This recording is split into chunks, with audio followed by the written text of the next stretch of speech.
Yo, what is up guys? Today I'm bringing you another tip video, and of course it's going to be on ninja defusing. So I'm going to talk about a couple different topics to help you out when you're trying to ninja defuse in Black Ops 2. So I'm going to start off by showing you guys the best way to play dead as well as statue.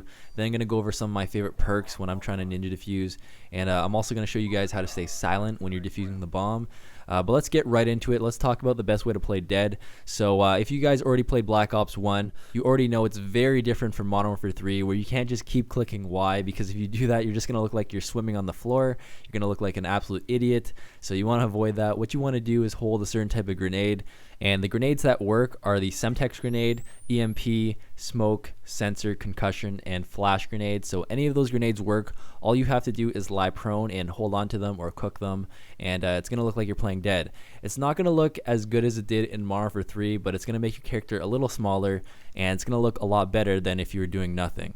And one tip I have for you guys is that when you're trying to play dead, is you want to make sure that whatever gun's on your back is either small or you don't have a gun at all, because if you have a huge ass gun on your back, it's going to stick out like a sore thumb and give you away. So you know, things like rocket launchers or big sniper rifles, definitely avoid that. And if you do have a relatively big gun, make sure that you're holding it, because when you're playing dead, whatever gun that you're holding is actually going to disappear from sight, which works into your favor. So basically just avoid having two huge guns and you should be good to go.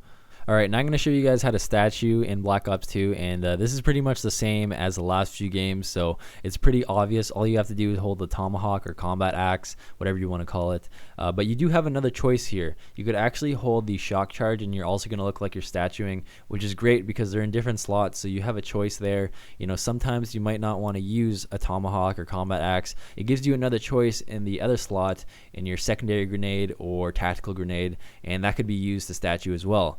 And it's the same thing as when you're playing dead, in the way that whatever gun you're holding is going to disappear. So if you do have a big weapon, make sure that you're holding it. It's not a huge deal like it is when you're playing dead, because your back's most likely going to be towards a wall. But if you do have a choice, you might as well be holding your bigger weapon, so that way it disappears. Alright, now I'm going to go over some of my favorite perks that I like to use when I'm ninja defusing. So starting off with the first perk, I like to use lightweight, so that way I could get to those ninja defuse spots really quickly and I could get there before the enemies do. And the other perk that I like to use in the first tier slot is the ghost perk, and that obviously keeps you off the enemy minimap. And I only like using this when I know I'm going to be moving around, because if you're not moving around and you're just playing dead or hiding near the bomb site, you're going to be given away if they have the UAV, of course, because like I talked about in my last video, you have to be moving a certain amount in order to stay off the minimap when you have ghosts and they have a UAV. But now let's move on to the next perk here, and this is going to have to be cold-blooded, and this is actually the most important perk in my opinion to use when you're ninja defusing, because it's going to make sure that you don't have that huge ass red lettered name above your head, and that could really give you away if you're trying to play dead near the bomb site. So yeah, definitely use cold-blooded. And the last perk that I like to use is either extreme conditioning or dead silence, and the reason why I use extreme conditioning is the same thing as lightweight. I just want to get to those bomb sites as quick as possible, and dead silence obviously keeps you silent, but I just don't find it that important in this game, because sound whoring is a lot more difficult. Plus, when you're going towards the bomb for a ninja defuse, most likely you'll be able to crouch walk or move really slowly, so that way you could stay silent regardless if you have dead silence or not.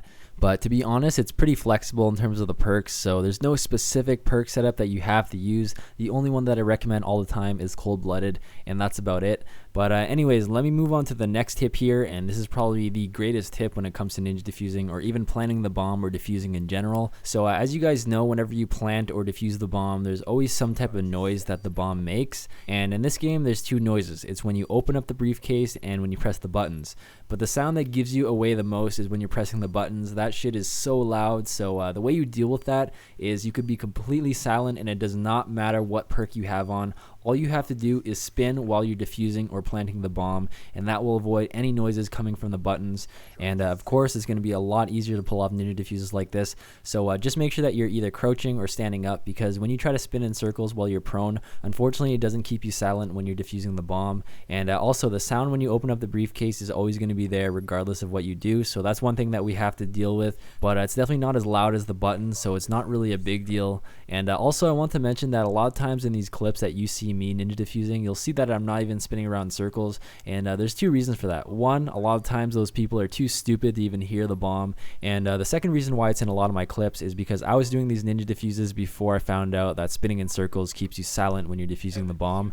And to be quite honest, I mean, it really depends on the enemy. If they're really stupid, you could pull off almost anything, and I just want to stress that there's no one specific way you should be ninja diffusing all the time. I think one of the coolest things is just trying out different stuff, being creative, and just making the enemy look stupid. But this is kind of just like a basic idea to where to start off when you're ninja diffusing, and I think it would be really awesome if you guys could send me some of your clips if you ever get a unique type of ninja diffuse. I think it would be kind of cool to have a subscriber ninja diffuse montage, or maybe even a top 5 ninja diffuse video. And by the way guys, as a side note, I'm still planning to continue with shotguns, and that will probably be out next week. I'm still just getting some gameplay, getting used to the game, so I don't want to put out a premature video. I want to try to get a better complete idea of the shotguns. And also you could send me your shotgun clips whenever you want, because I'm still going to be doing shotgun montages, and I just decided not to do the shotgun top 5 plays. And the reason why is because I just find for shotguns it's a lot better if I use them for montages, because I find it a lot more entertaining.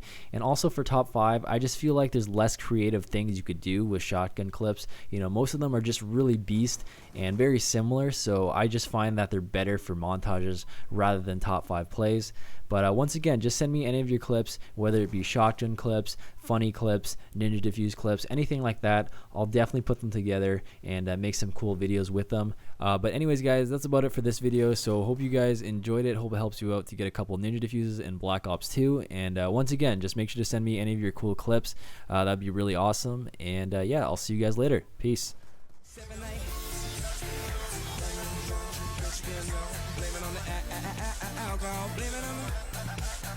Blame it on the vodka, blame it on the Henny, blame it on the, got you feeling dizzy.